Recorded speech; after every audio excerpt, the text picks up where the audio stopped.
예수님의 순환 예고가 3번 있다 그랬는데 마가복음에는 마가복음 10장 32절부터 45절에 나옵니다. 그 마지막 절을 한번 보면 마가복음 전체의 핵심 구절입니다. 한번 같이 읽어보면 좋겠는데요. 마가복음 10장 45절입니다. 큰 소리로 함께 같이 읽겠습니다. 인자가 온 것은 섬김을 받으려 함이 아니라 도리어 섬기려 하고 자기 목숨을 많은 사람의 대속물로 주려 함이니라. 참 저 구절은 얼마나 귀한 구절인지 모릅니다. 마가복음 전체의 핵심 구절일 뿐만 아니라 우리가 지금 지난주에 얘기했던 섬김에 대한 또 하나의 결론적인 말씀이기도 합니다. 저 구절을 꼭 암송하시면 좋겠습니다. 여러분 꼭 한번 암송하십시오. 한 주간 동안 한번 암송해 보십시오. 하루에 한 번 읽으면 꼭 암송이 될 줄로 믿는데 마음속에 꼭 새기시기를 이렇게 바랍니다.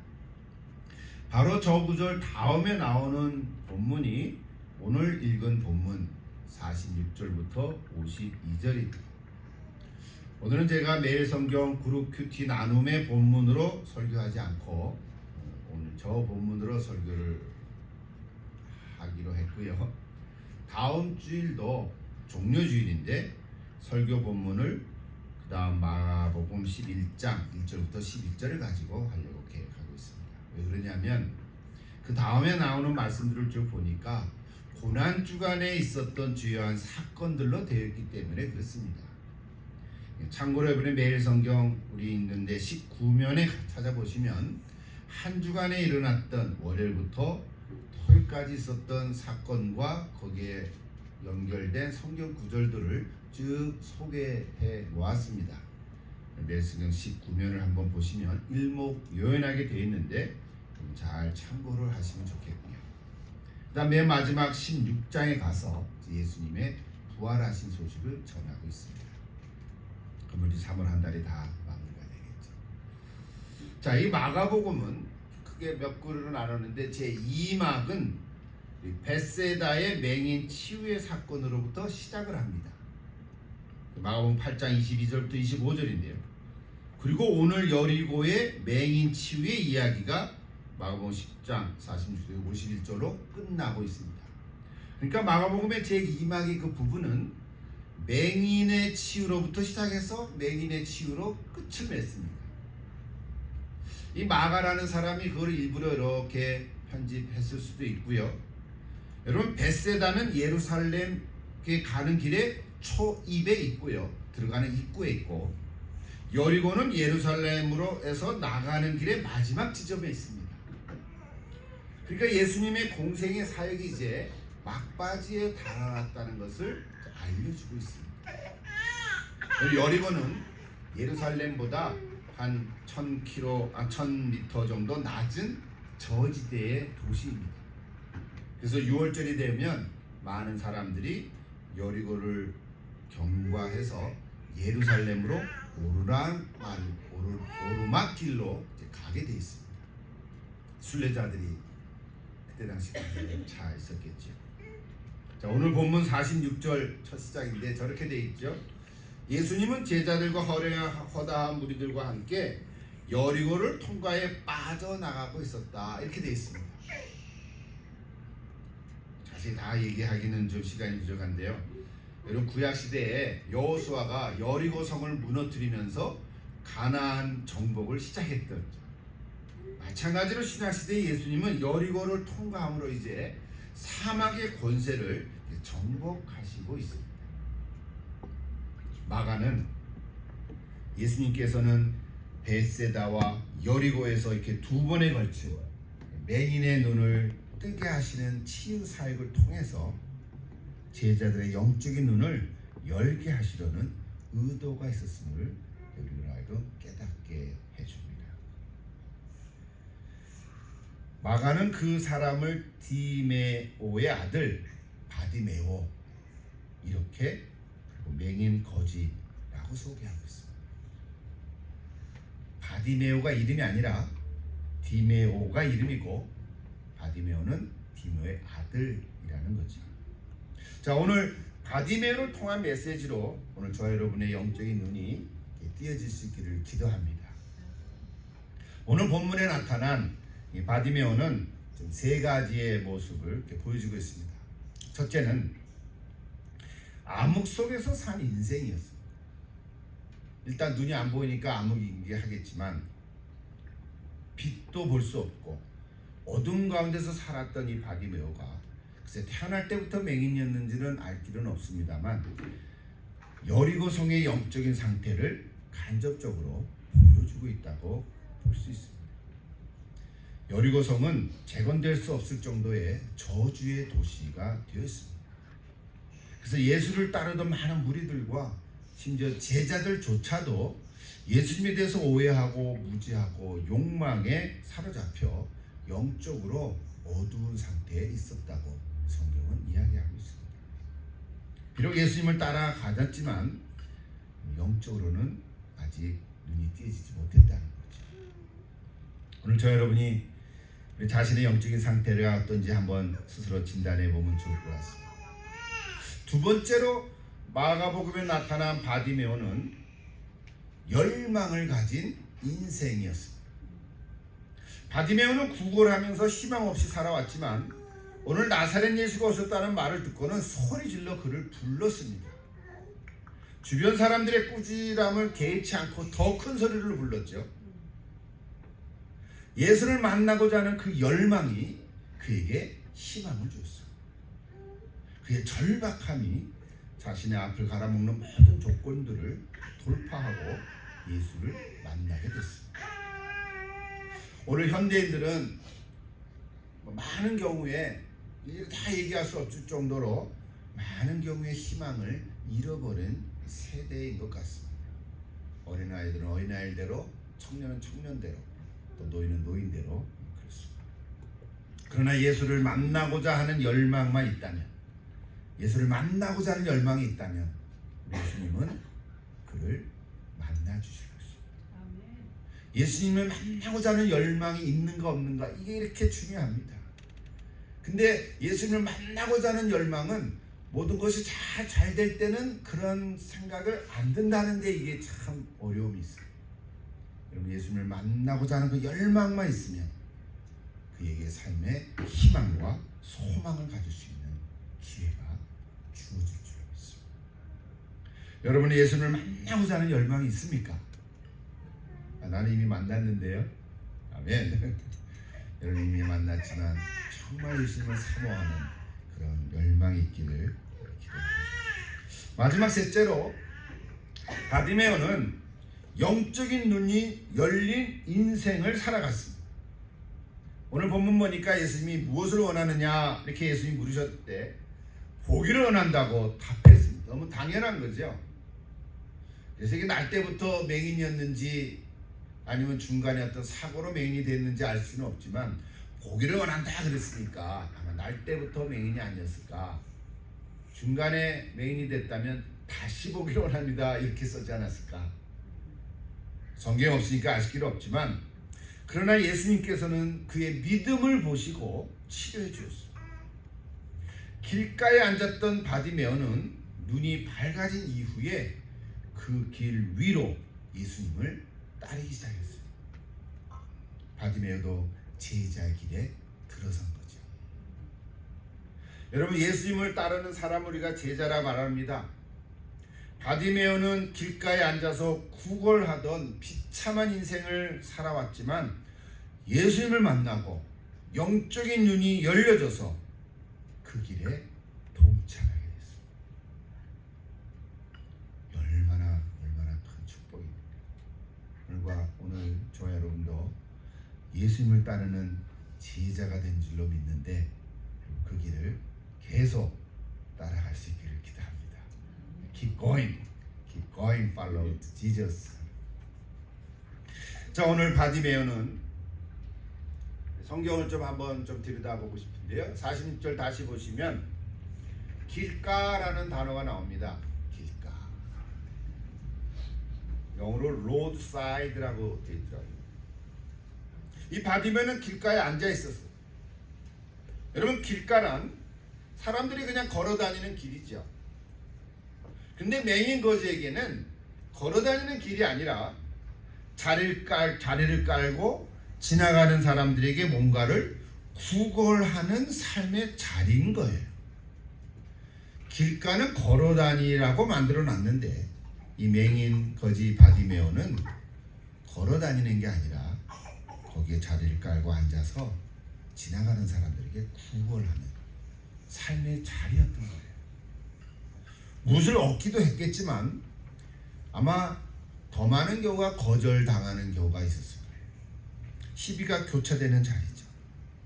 근데 특별히 6월절 때는 많은 사람들이 순례자가 오기 때문에 자비가 넘쳐나기도 하고 좀 속된 말로 한몫 볼 수 있는 거죠. 바디메오의 그 길가는 그러므로 구걸의 삶에서 벗어날 수 없었고 어둠과 비참한 삶에서 살아갈 수밖에 없었던 자리였다는 거예요. 그런 바디메오에게 한 줄기의 빛이 전해졌습니다. 그것은 바로 예수님이 지나간다는 소리를 들은 거예요. 볼 수는 없었지만 나사렛 예수라는 말을 들은 거거든요. 여러분, 시력을 잃었지만 청력은 오히려 뛰어난 것이 맹인이거든요. 바디메오는 지체하지 않고 외쳤죠. 다윗의 자손 예수여, 나를 불쌍히 여기소서. 다윗의 자손 예수여, 나를 불쌍히 여기소서. 놀랍게도 그는 나사렛 예수를 다윗의 아들, 다윗의 자손 예수라고 표현했어요. 많이 들어서 알고 있는 거죠. 그런데 그 주변에 많은 사람들은 오히려 그를 꾸짖고 잠잠하라고 제지했습니다. 그러자 바디메오는 더 큰 소리로 외쳤어요. 다윗의 자손 예수여, 나를 불쌍히 여기소서. 이 바디메오는 그런 열망과 간절함이 있었어요. 여러분, 그 간절함이 예수님의 발걸음을 멈추게 해 주었습니다. 48절에 보면 예수님은 자신이 가는 길을 잘 알고 있었어요. 예루살렘을 향해서 가시는 그 길은 순환과 죽음의 길이었는데 십자가의 길이었어요. 동시에 그 길은 낮은 자의 섬기는 종의 길이었어요. 그래서 예수님은 그 소리를 듣고 멈춰 섰습니다. 그리고는 제자들에게 그를 오게 했습니다. 여러분, 제자들은 예수님이 가는 길을 십자가의 길이라고 아직 깨닫지 못했잖아요. 우리는 잘 알고 있지만 십자가의 길, 순환의 길이 아니라 이제는 왕으로서의 길, 이제는 영광스러운 길로만 생각했잖아요. 그러니까 그 길은 높은 길이었어요. 칭찬받을 만한 길이었어요. 환호성의 길이었어요. 그러니까 이런 맹인 거지 같은 사람들은 그 길에 같이 들어올 만한 자격이 안 된다고 생각했던 거예요. 근데 예수님은 그를 받아주셨어요. 이 말은 바디메오 같은 비천한 자리에까지 내려올 수 있음을 보여주신 것입니다. 오늘 저와 여러분도 그런 섬김의 자리까지 내려갈 수 있기를 기도합니다. 49절을 보십시오. 예수님이 이런 말씀하셨어요. 안심하고 일어나라. 그가 너를 부르신다. 라는 주변 사람의 제자들의 소리를 듣고 이 바디메오는 아마도 지금까지 들어본 말들 중에서 가장 따뜻하고 가장 소망과 희망이 주는 위로의 말이었을 거예요. 여러분, 한번 같이 한번 읽어보십시다. 안심하고 일어나라. 그가 너를 부르신다. 예수님 말씀은 아니었어요. 제자의 말이었죠. 근데 바디메오에게 이 말을 전한 그 말을 들은 바디메오는 너무 놀라운 거예요. 안심하고 일어나라. 어떤 그 억양으로 얘기했을까요? 야, 안심하고 일어나. 이렇게 얘기했을 것 같아요. 그래서 제가 메시지 성경을 보니까 저렇게 번역을 했어요. 오늘 너 운이 참 좋은 줄 알아라. 그러니까 이게 느낌이 살아나는 거예요. 이게 우리 성경으로 보면 안심하라, 꼭 예수님 하신 말씀 같잖아요. 근데 그런 뉘앙스로 읽으면 안 되는 거예요, 사실은. 오늘 너 운 좋은 줄 알아. 너 어젯밤에 꿈 꿨지? 이런 식으로 얘기한 거예요, 지금. 너 운 좋은 줄 알아. 보통 같으면 예수님이 이렇게 너 오라고 그러지도 않을 거야. 하여튼 일어나라. 예수님께서 불어를 부르신다. 여러분, 그 뉘앙스를 마음에 와닿습니까? 여러분도 여러분 주변에 있는 사람들에게 이렇게 한번 말을 해보십시오. 괜찮아. 하나님을 사랑하실 거야. 염려하지 마라. 하나님께서 다 해결해 주실 거야. 주님이 너를 부르시잖아. 이런 말을 할 때 그 듣는 사람에게는 희망이 될 줄로 믿습니다. 50절을 보십시오. 이 말을 들은 바디메오는 겉옷을 내버리고 뛰어 일어나 예수께 나아갔습니다. 그 무슨 말이라고? 그렇죠? 너 오늘 운 좋은 줄 알아. 예수님이 너를 부르신다. 그 말 한마디에 겉옷을 버리고 뛰어 일어나 예수께 나아갔다. 여러분, 그때 말하는 겉옷은 우리의 겉옷이 아니죠. 맹인 거지에 있어서의 겉옷은 유일한 자기를 보호하는 어떤 장구죠. 구걸하는 데는 필수품이었고, 밤에는 잠자는 데 덮는 이불이었어요. 그런 자기의 전부였어요. 근데 바디메오는 그것을 버리고 예수께로 달려갔습니다. 여러분, 그 장면을 한번 상상해 보십시오. 이걸 하나의 영화의 장면으로 꾸미자면 어떻겠습니까? 가슴이 벅차오르는 순간이었겠어요. 얼마나 기뻤겠어요. 다리를 쓸 수 있으니까 벌떡 일어났을 거예요. 그동안엔 그 길가라는 자리가 안진뱅이처럼 앉아서 구걸하던 자리였는데 예수님이 너를 부르신다는 그 말을 듣고는 벌떡 일어났다는 거 아니겠어요? 아직 어떤 일이 일어난 것도 없었어요. 그냥 예수님이 너를 부른다 그 말 한마디에 나의 모든 것을 버려두고 벌떡 일어났다는 거예요. 바디메오에 있어서 그 길가라는 자리는 어둠의 자리였지만 박차고 뛰어 일어날 수 있었던 것은 예수님 너를 부르신다 그 말 한마디였다. 오늘 저와 여러분에게도 이 예수님의 그 말 한마디가 들려지기를 기도합니다. 성경을 아무리 읽어도 예수님이 너를 부르신다라는 말을 듣지 못하면 일어날 수가 없잖아요. 여러분 한 분 한 분 가운데, 여러분의 심령 가운데 성령님께서 역사하셔서 내가 너를 부른다, 내가 너를 부르고 있다라는 그 음성을 들을 수 있기를 기도합니다. 직접 들으시든지 다른 사람을 통해서 들으시든지. 오늘 바디메오는 제자를 통해서 들었는데 그 제자를 통해서 들은 그 말, 그것도 뭐 따뜻한 말이 아니었어요. 너는 좋은 꿈 꿀 줄 알아. 너 운 좋은 줄 알아. 그런 말을 했는데도 불구하고 그 말을 듣고 벌떡 일어났거든요. 여러분, 예수님이 너를 부르신다 그 말 한마디를 들을 수 있기를 기도합니다. 예수님께서는 물으십니다. 내가 무엇을 하여 주기를 원하느냐? 선생님, 보기를 원합니다. 너무 당연하죠.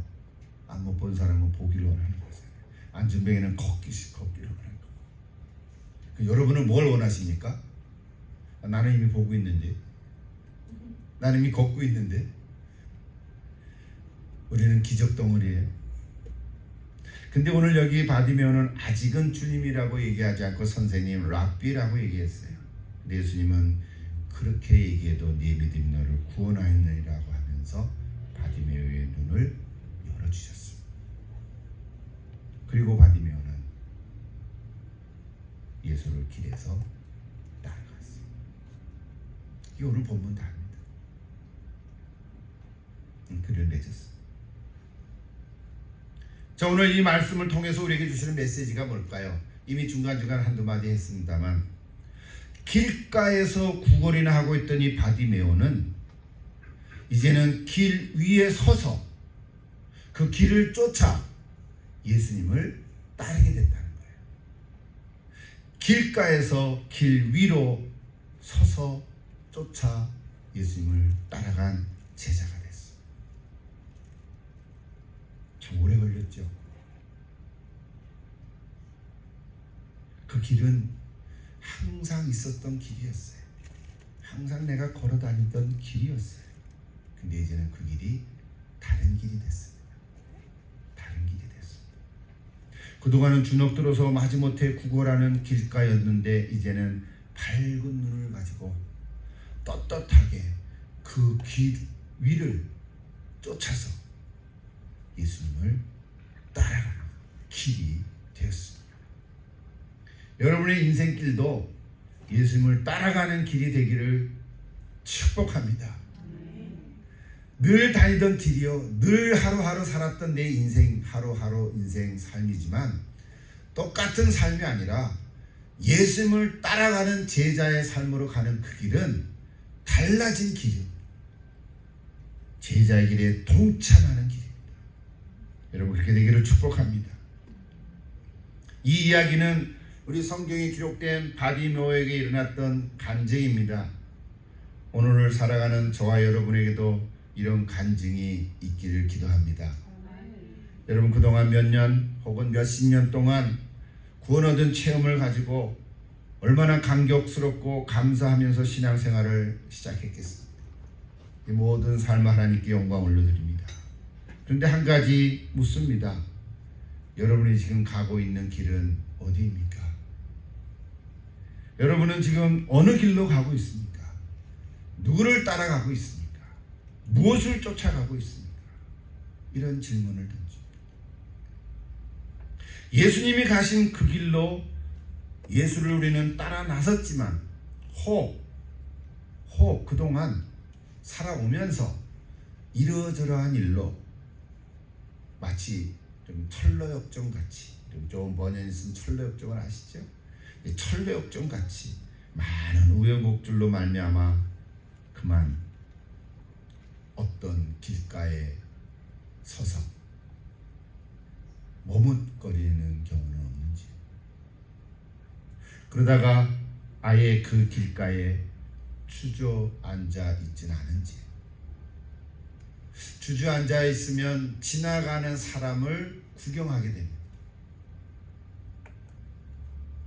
누구를 기다리고 있을 것입니다. 아니면 힘들고 어려운 과정 속에서도 예수님을 따라가는 그 길을 계속해서 여전히 잃지 않고 따라가고 있다면 여러분 계속 기꺼이 가십시오. 그 길가에 머물러 있거나 앉아 있는 분이 한 분이라도 계시다면 오늘 주님이 너를 부르신다는 음성을 듣고 분연히 일어나 다시금 예수를 따라가는 여러분 되기를 축복합니다. 하나님께서 함께 하실 것입니다. 여전히 글 위에 서서 계속 예수님을 따라가고 있는 분이 계시다면 잘하고 계십니다. 축복합니다. 결코 이제는 다시 돌아가지 않기를 바랍니다. 다시 길가로 컴백하지 않기를 바랍니다. 하나님이 동행하시는 은혜가 있을 줄로 믿습니다. 우리는 이제 어떠한 삶의 상황에 처해더라도 과거의 길가로 돌아갈 수는 없습니다. 같은 길가이라도 과거의 길가로 돌아갈 수는 없습니다. 비록 힘들고 어려워도 이제는 길 위에 서서 계속 예수님을 따라가는 것밖에 없습니다. No turning back. No turning back. 오늘 주님께서 여러분과 함께 하실 것입니다. 오늘 설교를 마치면서 함께 부르고 싶은 찬양곡이 하나 있어서 그 찬양곡을 소개하면서 설교를 마치고자 합니다. 그 곡에 관한 이야기를 있는데 이 노래는 돌아서지 않으리라고 하는 노래예요. No Turning Back. 짧은 노래인데 이거는 인도의 어떤 마을에 실제 있었던 이야기입니다. 1905년과 1906년, 지금부터 100년이 넘었죠. 그때 영국의 웨일즈라고 하는, 영국 본토가 아니고 영국 웨일즈도 영국에 속한 그런 지역 나라였는데, 그 웨일즈에 큰 부흥이 일어났습니다. 영적 대부흥이 1905년과 6년에 일어났는데, 그때 많은 선교사님들이 세계 곳곳에 가서 선교를 했는데, 특별히 인도 북동부 지역에 복음을 전하러 갔습니다. 메갈라야라고 하는 지역에, 아삼으로 알려진 지역에 선교사들이 갔는데, 근데 그 지역은 아직 원시적이고 공격적인 부족이라서 일명 머리 사냥꾼, 그 사람들을 잡아서 머리를 죽이는 거, 사냥하는 거죠. 그래서 머리 사냥꾼이라고 하는 이름을 가진 수백 개의 부족으로 구성되어 있었습니다. 이런 적대적이고 공격적인 지역사회에 미국 선교사 그룹이 들어왔는데 당연히 환영받지 못했겠죠. 그러다가 한 선교사가 어떤 한 가정의 그 남편과 아내 그리고 두 자녀에게 복음을 전해서 믿게 됐습니다. 굉장한 거죠. 정말 처음 그런 가정에서 한 가정 예수 믿는 가정을 만들어놨어요. 그런데 그런 예수 믿는 가정이 생기자 그 마을의 추장이 너무 화가 나가지고 마을 모든 사람을 불러 모았습니다. 그리고 그 가정을 끄집어내놓고는 공개적으로 너가 예수를 믿지 않겠다고 하면 살려줄게. 예수를 믿겠다고 하면 죽임을 면치 못할 것이다. 이렇게 협박했습니다. 그래서 그 남자는 처음에 뭐라고 어떻게 얘기할 줄을 몰라가지고 한참 있다가 전에 자기가 처음 예수를 믿을 때 들었던 그 어떤 말씀이 생각이 났어요. 이게 노래 가사였는데 그 남자는 그래서 성령에 감동이 되어서 이렇게 말했습니다. 나는 예수님을 따르기로 결심합니다. I have decided to follow Jesus. 이렇게 말을 한 거예요.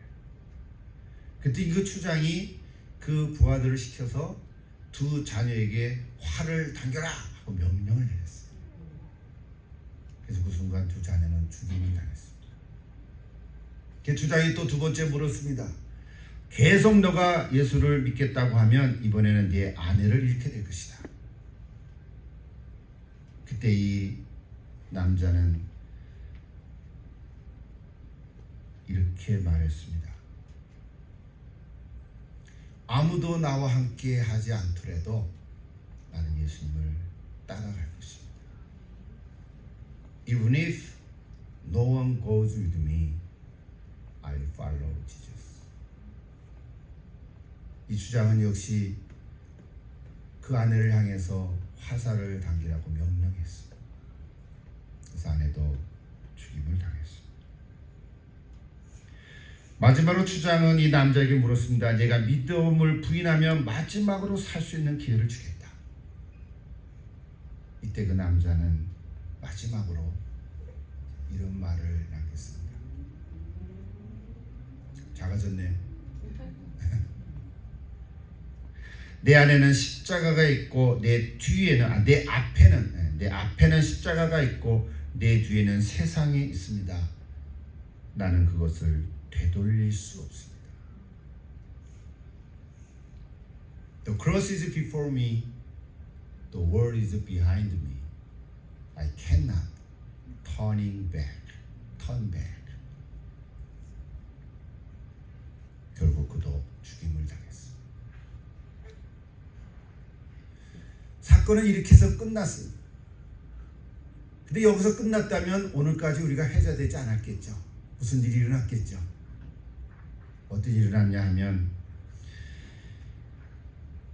그 남자와 가족들은 목숨을 잃었지만 그 후에 그 마을의 추장이 도대체 저 사람들은 뭐냐? 2000년 전에 십자가에서 죽었다는 그 예수를 위해서 온 가족이 목숨을 버릴 정도로 정말 그래야만 했나 하는데 충격을 받았다. 저 가족의 믿음 뒤에는 뭔가가 있다. 뭔가 놀라운 힘이 있을 것이다. 하고는 나도 그 믿음을 맛보고 싶다. 이렇게 말을 한 것입니다. 물론 하나님의 역사하셨고 성령의 역사하심으로 그 주장의 마음에 믿음의 씨앗이 심겨지기 시작했고 그 씨앗은 자라나서 열매를 맺게 됐습니다.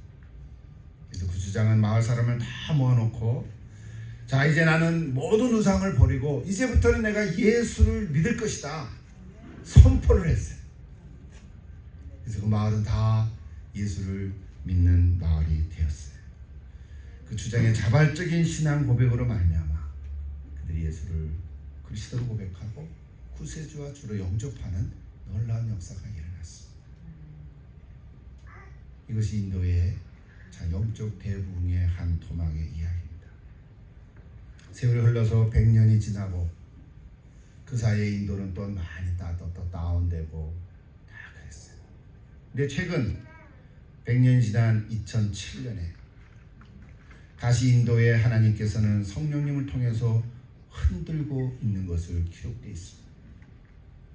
가시 지역을 통해서 성령의 역사가 나가 지역으로 흘러갔던 지난 날들을 그래서 다시 이 세대의 새로운 부흥을 원함으로 2007년에 이런 기록들이 있어요.